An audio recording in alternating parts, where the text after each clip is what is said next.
bad animals, this puts them in contact with a lot of bacteria and viruses. And they've adapted a few ways to deal with that. By basking in the sun, they're increasing their surface temperature, which can bake off exterior bacteria. But they also have one of the strongest immune systems in nature. But even vultures aren't immune to challenges. Here in California, we are home to one of the largest vultures in North America, the California condors. They've been cleaning up carcasses here for over 100,000 years. But in the 1980s, they were nearly extinct because of lead poisoning from bullets in carcasses. I can proudly say that the Wild Animal Park has hatched over 300 California condors and returned over 200 of them back to the skies of North America. We're headed in towards Africa here. What look like baby antelope over to our right are one of the smaller forest species called steenbok. They are full grown, and they typically come in a family unit, complete with a bonded pair, a male and a female.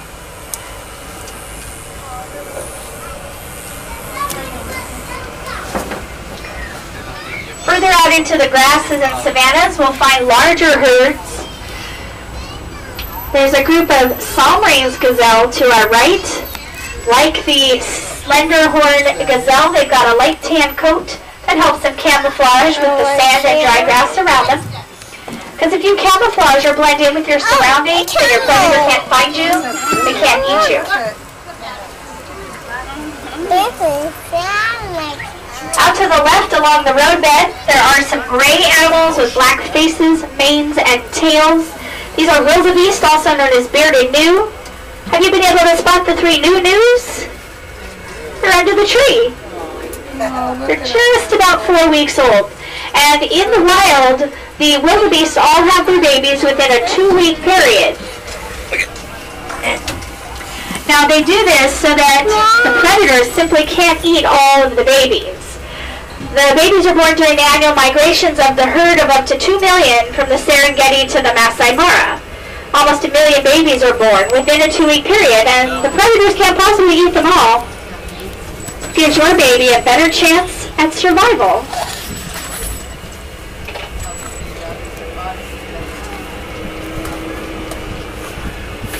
Many animals do rely on safety in numbers.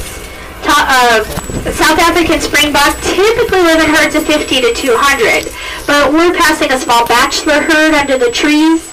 They're the little tan animals with the brown racing stripes. Like Thompson's gazelle, springbok are often hunted by cheetahs. And with the proper head start, a small Thompson's gazelle or South African springbok could outrun a cheetah. And one of the ways to get an early warning that a cheetah is sneaking up is to choose your neighbors wisely. Giraffe can be 14 to 18 feet tall, and they can see for up to 2 miles. If they're your neighbors, you might just get that heads up. And for a small antelope or gazelle, that could be just the difference in outrunning that cheetah. Because remember, they can only run for about 45 seconds. There's a group of reticulated giraffe out to our left, 4 of them.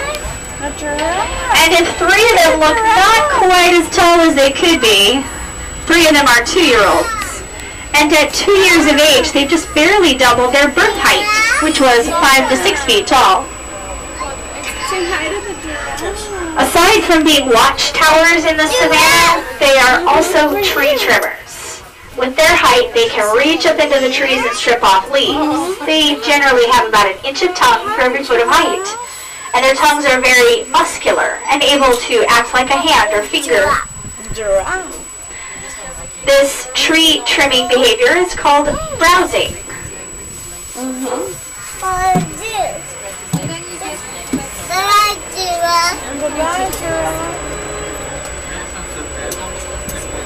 If you follow the trees out in the center of the valley under the last one, you should spot some large black animals with a helmet of horn. Now raise your hand if you've heard that Cape buffalo are calm and easygoing animals. And raise your hand if you've heard that Cape buffalo are dangerous, aggressive animals. Some of you are aware of their reputation. Cape buffalo are one of the most dangerous animals in Africa to people, but it's not because they're mean, it's because they're loyal and protective.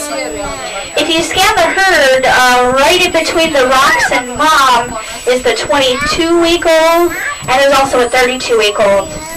Those babies are the most vulnerable members in the herd, and each adult is like a 2,000-pound bodyguard.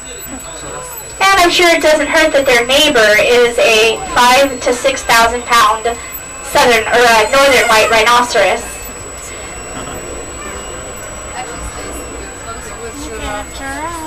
Here's a great look at one of our young reticulated giraffe males. You can see his patched pattern on his coat. This pattern is an adaptation for the giraffe to blend in under their favorite food trees called acacia trees. You notice each of the different trees out here is a different shade pattern, and out in Africa, giraffe hang out mostly under the food trees, the acacia, and this matches the pattern of shade underneath them. Each giraffe does have a unique patched pattern, kind of like a fingerprint.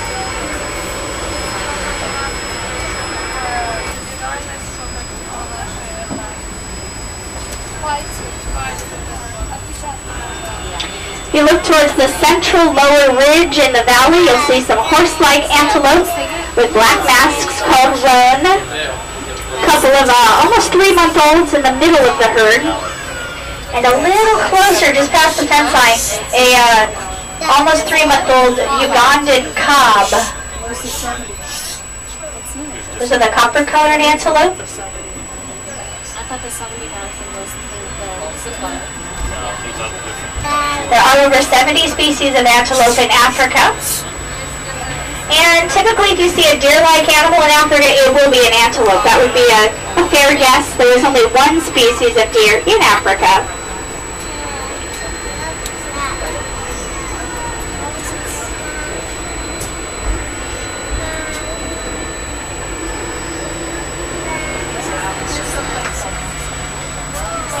We'll see some more Ugandan cob grazing as we round the corner. And from up here on the bridge, we can see over 100 acres of field exhibits. To really put that in perspective for you, we can fit the whole San Diego Zoo in this valley alone. Both facilities are operated by the Zoological Society of San Diego, a not-for-profit organization.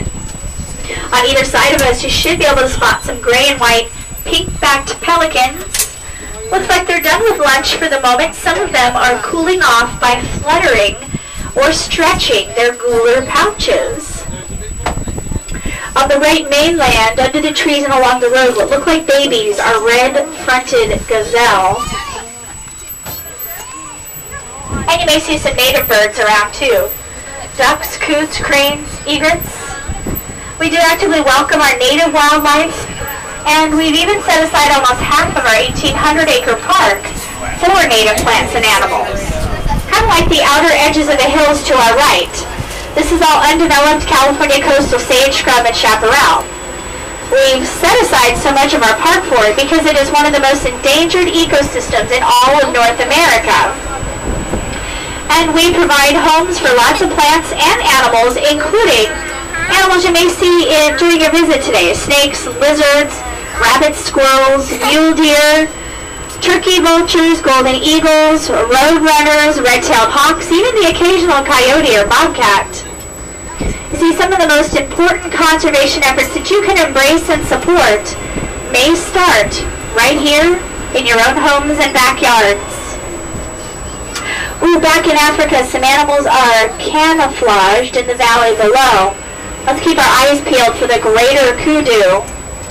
I've spotted the silhouette of the male. Have you?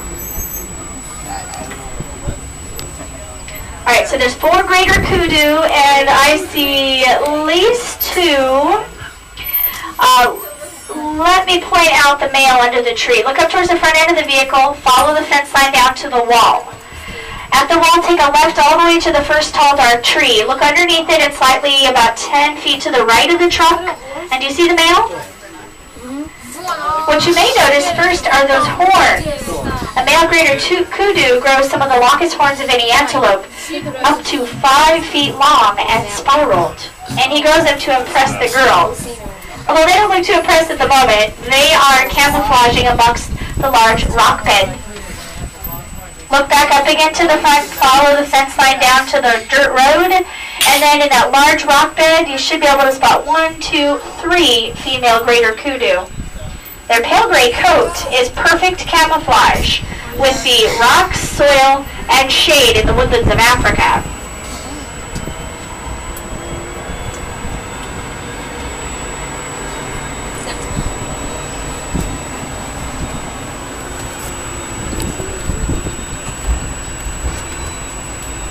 So around the corner, we'll look for the largest of the zebra species, the grebes. They live in arid regions of northern Kenya and are incredible survivors. But they're experiencing a challenge that's becoming all too common. Their climate is changing. It's getting hotter and drier every year.